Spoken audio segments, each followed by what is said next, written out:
All right, good evening, everyone. Jose J. Garcia, real estate investor, coach, and mentor. So another Sunday series of coaching. We got mobile home investors, mobile home investing, bunch of tips, bunch of answers. The topic for you: due diligence with mobile homes. Sitting here looking at the topic section, and I'm pretty certain I covered this not long ago, but we're going to go ahead and cover it, get a little more specific into it. But it's always a good topic, due diligence, whether it's on the mobile home and or the paperwork, documents. Because remember, there's two different departments when you're talking about due diligence, and there is a step-by-step on that as well.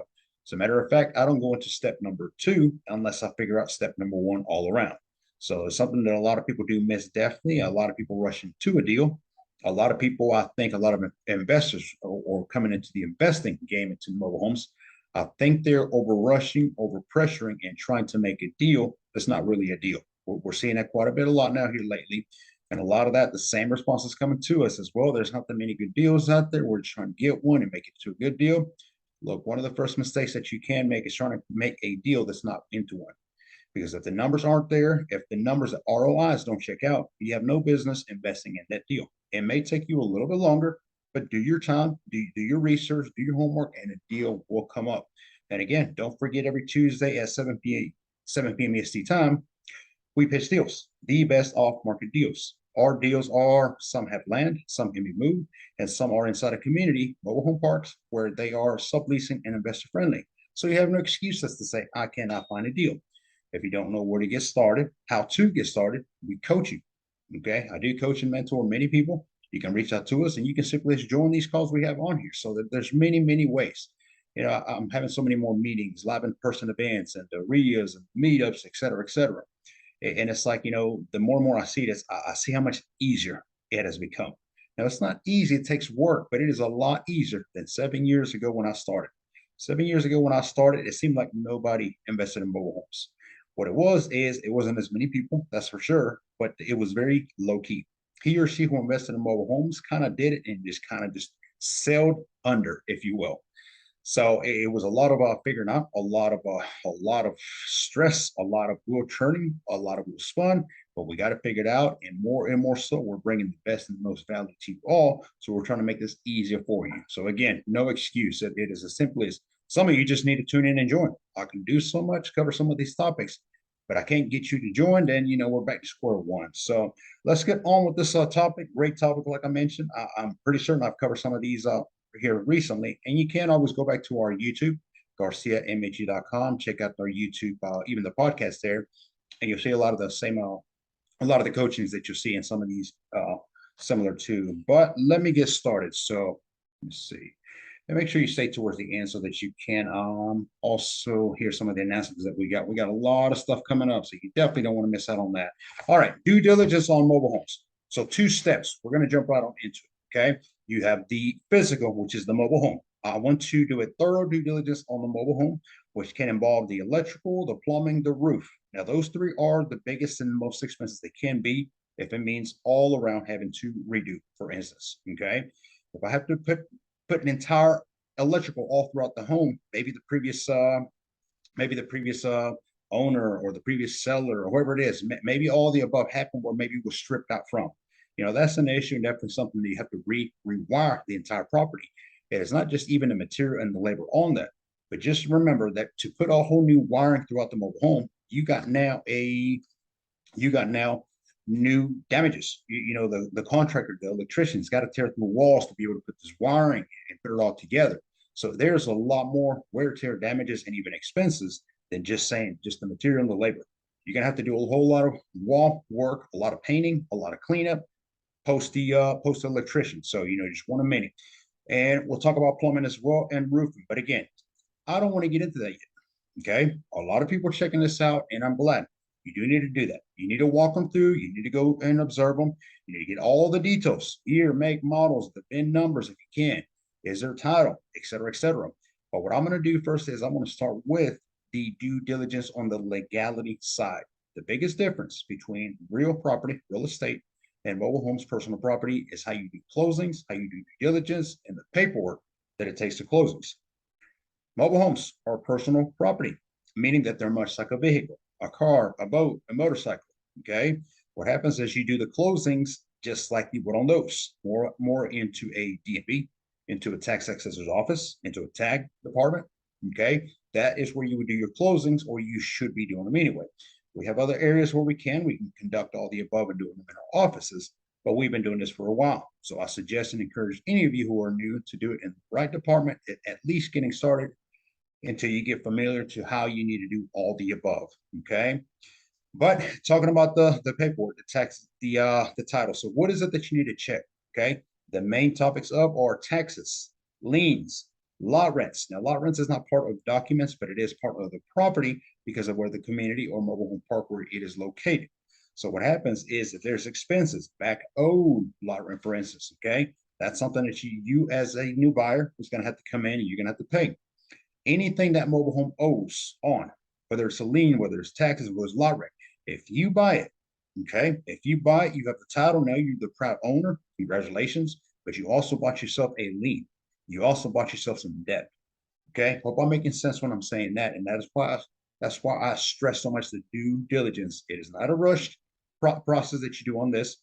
If it's on the weekend, okay, it is also, bear with me. All right, so came to a slowdown, y'all. Hang on one second for Instagram there. So few people finally are able to log into Zoom. So my apologies on that. Everybody logging into Zoom there. Now I am recording, so make sure you catch the replay on our YouTube. I'm not sure why Zoom has had y'all spinning on my chats here for a few minutes, but let's see. It's coming in, and we are live on Instagram as well. So Instagram, for those of you joining in, just got a small little delay on Zoom. We're going to keep on going. So for those joining us on Zoom tonight is due diligence on mobile homes, both the physical and the due diligence on the paperwork. So we're sitting here covering the paperwork right now and things to figure out on the above. Let me see. I think a couple more people joined. So, all right. A couple of people are still spanning, so they just have to join us when they join us. All right, let's keep going. So, biggest things, I'm going to repeat this real quick. So, before you get to the physical side, it is great to know all the things that the mobile home needs. And granted, if you have a direct seller, an individual seller, an investor, a wholesaler that is selling your mobile home, you should ask for pictures as well. Always, okay? You know, one of the goals for all of you getting into this is stop running around parks. Stop running around communities. Stop trying to drive 3-4 hours to go look at one mobile home. Make it worth your while. You know, if I drive to one mobile home that is 3 or 4 hours and happens to be a good closing, whatever it may be, I'm going to look up parks on the way there and on the way back. Because I'm going to make sure I make stops to do my networking, to build relationships, and to see if there's any mobile homes. 9 out of 10 times when I do such, I simply go out for one mobile home, but I make multiple pit stops at other mobile home parks. I end up closing 1 or 2 units on the way there and on the way back.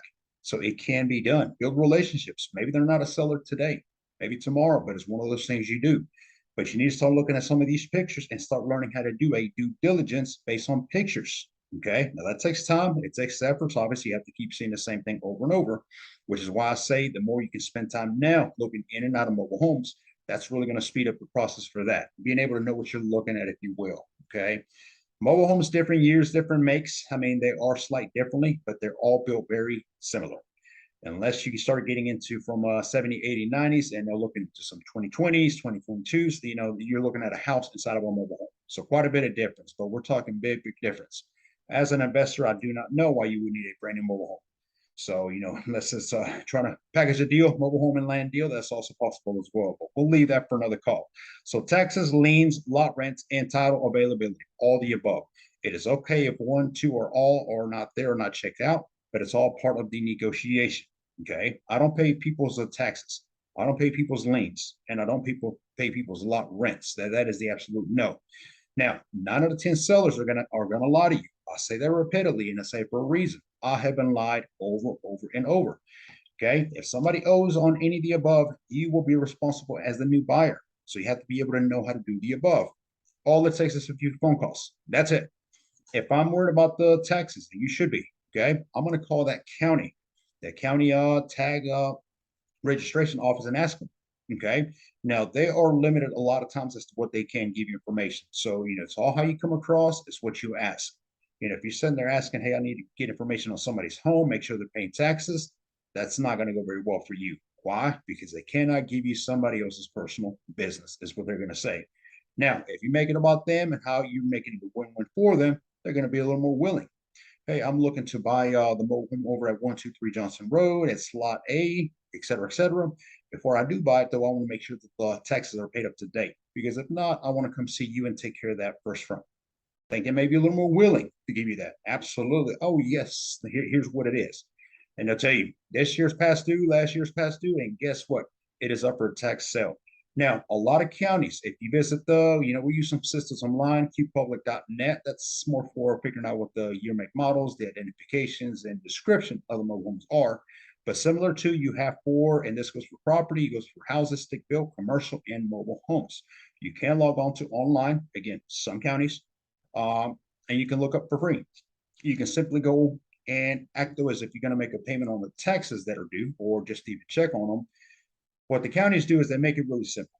Anybody can pay. And when I say anybody can pay for taxes, I mean, I don't just mean in the system. You can actually walk up to a court, okay, where the tag registration is at and say, hey, I'm here to pay for 123 Johnson Road, lot A, et cetera, et cetera. They don't question it. Are you the owner? We can't take this money. Not at all. You're quite the shocker, right? They make it easy because they want their money. So what you can do is you can log on online, go to the same networks, real estate taxes, and look up for mobile homes, look up the address, and you'll be able to type in. It will give you total amount due, whether it's just last year, this year, or it's up to date. The reason I say tax sale is, okay, and I know they gave away from this, so a few investors will mention it. Well, with the whole COVID, they changed things around. They don't do that anymore. Incorrect. Incorrect all around. During COVID, okay, I don't want to keep talking about COVID, but during COVID, I understand that there was no evictions. I also understand that tax sales came to an end. Nobody was doing taxes, no course, because it was shut down. Okay, courts are very much open today, and all their systems are very much up and going now. So if you don't pay taxes today, or if you had not paid taxes, okay, after 1 year, typically you get a fee, you get a fine. It's not typically a whole lot, but it's a fine they put on there and they put it in the system. Year number two, the seller or yourself, if you're not paying taxes on these mobile homes. If you're number two, you still don't pay on the above, you now get a second fee, a fine above that. And now most of the city, county, states, 2 years, they put it on the tax sale, meaning that they will sell your mobile home, whether it's vacant, whether you live in it, they will sell that mobile home at the court steps the next time around when the city, county does real property, commercial, real estate, tax sale. Okay, that's typically in most counties of Tuesday, Wednesday morning, whatever it may be, first of the month. That's what we see. So for those of you that are also looking for other deals, could you possibly go and find them at the tax sale? There's a tip for y'all. Okay, so run with that. But I want to look at the above. So again, and I'm checking for all these things, make sure that they all check out, make sure that everything is there. If it is not there, I am okay. It is not a deal breaker, but it's something that I am, however, going to go back to the seller and question it. I'm going to ask it very professionally. Okay. So I asked you, Mr. Seller, about the taxes. I asked you about the liens, and I asked you about the lot rents. You said all the above are paid off and you're good. You're up to date. Well, it turns out, I feel like Maury, okay? The results show that the taxes are not paid. You're 2 years behind. It's actually going on a tax sale, or it's already on a tax sale. And here is the balance that it is due. After calling a mobile home park community and speaking to the manager, okay, him or her, it turns out that you are 2 months behind on lot rent and you're about to be evicted within a week if you don't catch that up. Okay. This is a very big shocker for most sellers, especially direct sellers, because they don't expect to get caught. And I'm not trying to get people caught. I'm very professional about it. I simply let them know, look, it is not a deal breaker, but whatever I offered you, I'm going to deduct. You don't have to pay for it. You don't have to spend your time or waste any of it. I will take care of the above. Their response to that is always has, and probably will always be the same thing, by the way. Yes, I was going to wait for you to pay me. Then I was going to run over there. I was going to take care of it and pay everybody across the board, and we were going to all be happy. Never works out. Have I ever trust somebody that way? Yep, at the beginning. Yes, say, as soon as you give me the money, I'm going to go take care of the taxes, make sure everything's checked out. Here's the thing, what happens when you buy from a direct seller, especially, okay? And I'm sure there's a few that not the case, but for the most part, okay, and I mean 99% of the times, when somebody sells you a mobile home, okay, a direct seller that lives in a mobile home, whenever they sell it to you and they move out, you never, ever hear from them again. They drop off earth somewhere. So if you need anything, I mean, if you need any type of another due diligence or even a simple question that you forgot to ask and maybe they can help you out, They will never respond to your phone calls, your texts, your voicemail. Maybe they think you're trying to give it back. Okay. So don't trust them on something like that. No, they didn't go pay the taxes, by the way. I got hit with a letter shortly after that. This was early in my career mobile investing. And it turns out they never paid for it. Yes, I blew up their phone and no response. And I realized, you know what, I got to pay for it. It is what it is. Live and learn is what I took from that one, and I kept rolling. So now I tell you, don't trust it on that. Liens. Are there liens on a mobile home? This is why I'm very skeptical of titles. Okay. Now, when I deal with park owners, it is a complete different scenario. Okay. It's very different, and it's because of the business standpoint that we hold. When it's a direct seller, just one person living in a mobile home, and I ask them, do you have a title? And this is all part of step one, by the way. Okay. Taxes, liens, law rents, and title before we even get to doing a due diligence inside the home. Okay. Do you have a title? The response is no. That is a complete stop. We just completely stopped at that point. Why do you not have a title? Okay. I've heard every story out there, every reason why, and it's typically, again, a lie. Okay. What happens is that many times, and for those of you that are wondering if anybody loans on mobile homes, the same, some of the same little lending departments that say, we'll take your title, we lend against it kind of thing, buy here, pay here, they will lend on mobile home titles. Now, it is a fraction of what the worth is. That's irrelevant, but they do own them. And a lot of times they'll keep the title. A lot of times they'll keep the title until they pay it off and then they hand it back. Does that keep somebody from trying to sell the mobile home, even though they have the title pawned somewhere? Nope, they'll try to sell it. Okay. I've had people try to sell me mobile homes inside of a community park that were only renting. The landlord, meaning the park owner in this case, actually owned mobile homes. They had a disagreement, didn't like each other. And these people here decided that they thought they could sell the mobile home to me and I would just take it without doing due diligence. Okay. Little did they know is I would reach out to the park owner, which I already knew anyway. And sure enough, that became an eviction. And long story short, the mobile homes didn't go anywhere. Okay. So, but title, if somebody else has the title, I want to know about it. Now, when you call the tax assessor's office, you can ask them as well. You can ask them, hey, do you see any liens on the mobile home? What happens too is that if somebody, and there's nothing wrong with having liens on the mobile home, by the way. We buy many, many mobile homes that have liens, but they're paid off, which means they've been signed off. Now, the county gets updates immediately when there's liens put on the mobile home or mobile homes. But whenever they're paid off, many times there's a delay or never gets updated in the system. That's welcome to mobile home investing. Okay. Somebody actually paid that lien and it's still showing that it is open, or there's still debt owed on the tax system. Sure. So that's now where you need to take it to the next level and call the actual lien who's being held and ask them, question them. Okay. It shows that at once upon a time on this mobile home located at 1223 Johnson, et cetera, you had a lien. Okay. All I need to do is verify, make sure that it has been paid off. And even if I see it signed on the title, because that's what happens, and I don't have a title here for me to show y'all, but if you have a title, it'll show it on a section where it says liens. It's typically lien 1, lien 2, lien 3. There's never going to be 3 liens at once, by the way. One if anything, but whenever there's a lien, it'll get stamped on there, and whenever it's paid off, it gets signed at the bottom. If it's signed at the bottom, is it possible that somebody could take a fancy Sharpie and sign it off themselves and pretend? That happens too. Look, I'm trying to get y'all to be very wary. Things happen. Okay. Well, when you're dealing with individual sellers, they are very, very creative. So your due diligence better be on point. And if you're not sure of something, back away. Simple as that. Okay. It is not worth the headaches that can come above. Find out if the title is in their name, Mr. Seller. Okay, so the title, is it in your name? Is it in your spouse? Is it in somebody else's? You would be surprised how many times that title has not been swapped. Maybe that mobile home has been given down by the family. It was grandpa's, now it's uncles, now it's sons or daughters coming along, and the title still happens to be in grandpa. Problem with that, however, is that grandpa is deceased. So now what? Do I just transfer into the uncle, or does it go directly to the nephew, the niece, whoever it is, or do we just keep it in grandpa's until we sell it to somebody else? That's a whole nother coaching call I can't have with you on that and what you can do on the legality side. We're not going to get into that one, but it needs to be in the persons that selling the mobile home. Bottom line, selling a mobile home. Bill of sales are a must. Okay, that's not an option. It has to be a must when you're doing any type of transaction. I attach a bill of sale whether I'm buying or I'm selling, and I'm always prepared. I always have a bill of sale, but I always ask sellers, if you have a bill of sale, let's go ahead and do one and we'll sign it off. No, I don't have one. We can make one, or we don't need one, or yes, we do. So, no worries. I brought my own, and I carry stacks of these things. For those of you joining the shadow in 2 weeks, I'm going to be talking about that in a minute. We hand you all these forms, by the way, wholesale forms, contractors forms, bill of sales, sales agreements. I mean, all the sheets that you need for investing. We will be handing those out there as well. But it is a must. You have to put it on there. I'm okay with not getting a title today or even a few months or later, as long as everything is in an agreement on bill of sale. We have gone to court one too many times, and yes, I am glad I've done bill of sales because they hold up each and every time. Beautiful investment. Okay. Also, when it closings, okay, we can get into that. But look, we'll leave the closings and we'll leave, I think that'll make for a good coaching call. Closings documents and how to actually finalize a transaction, and also how to get a diseased person, individual's title into somebody else's name or your name. We'll leave that for that. Somebody drop a comment. I think that'd be a great one.